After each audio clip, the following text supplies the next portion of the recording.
In the last video, we generated the absolute value of a number. In this video, what we want to do is take our code and place it in the ROM as a subroutine. So I will bring up two pieces of code here.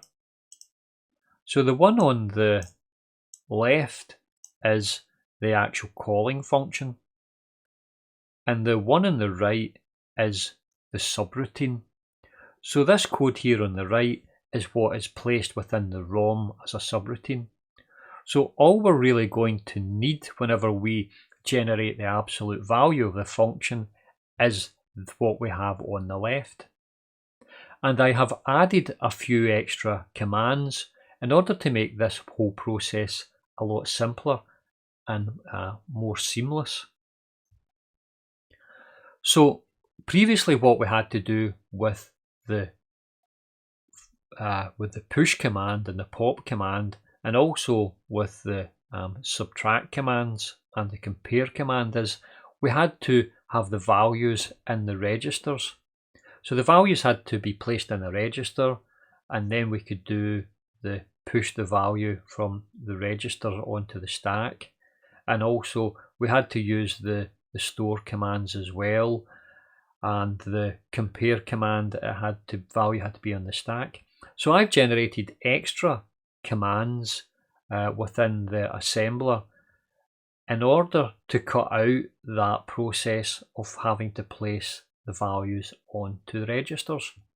So we can just go straight from the memory position.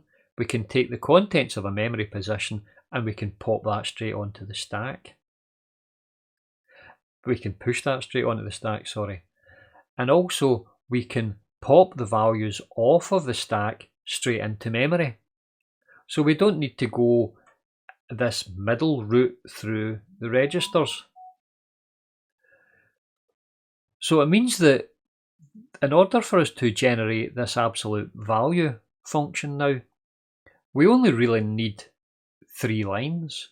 We need to push the value onto the stack, so it's push x. We then jump to the subroutine, so this is the line here, jump to subroutine math_absx. The subroutine will run in the ROM, and it will place the value back onto the stack, and then we can just pop the value off and from the stack and place it directly into the memory. So it means it's really simple. We only need 3 lines. Push the value, go to the subroutine, pop the result. So that's what I've generated here. Now I will quickly begin and I'll show you where the code is held. So the code, again to the contents, the code is held in here. So this is our ABS, our absolute value subroutine, and we can get access to this and we can get a result from just 3 lines of code. Now let's go through and we'll actually run an example. So if I come in here, edit, and I'll open up the code. So this is the code here. Now before I close the window here, what I'm going to do is I'm going to actually put the value in a memory location. So the way this would work is that we would already have a value sitting in a memory location somewhere.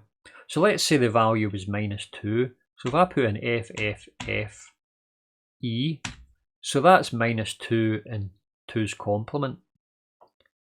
Now what would happen is whenever we run our code, we want that to be overwritten, and it's going to be overwritten by the absolute value. So it should change that to the number 2 if everything works.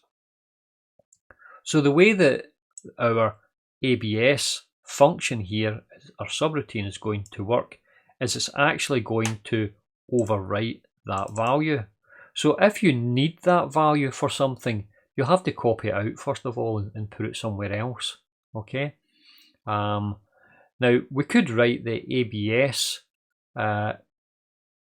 so that it didn't do that, it didn't write over that value. Okay, so for example, we could take this part of the code where it's pop the value into this memory location X. You could pop it somewhere else. Okay, so you could pop it into any memory location, okay, if you want to maintain what was already there. Okay, so what we'll do is, now that we've set that up, we can just run it, and it should only take a few seconds to run through. And there you see that's it finished. I can stop the simulation, head in, and whenever we get in here, we should have the number 2. So this is the absolute value of that function, and we now have a nice, neat little subroutine. And in fact, when I said the subroutine was 3 lines long, it's actually really only 2 lines long. It's to push the value and then jump to the subroutine. Because whenever we pop the value, we can pop it off anywhere. We can pop it off into any place or any register.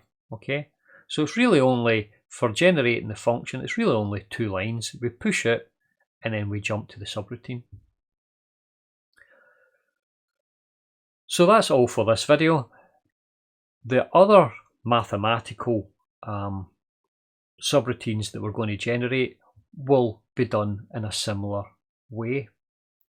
And one last thing to note is that whenever we've done this, you can see that we've actually pushed the value onto the stack. So we're actually passing the value into the subroutine as opposed to passing by reference. So we're using the stack to pass the value into the subroutine. So that's all for this video. Thank you for listening. I'll get you on the next video. Goodbye.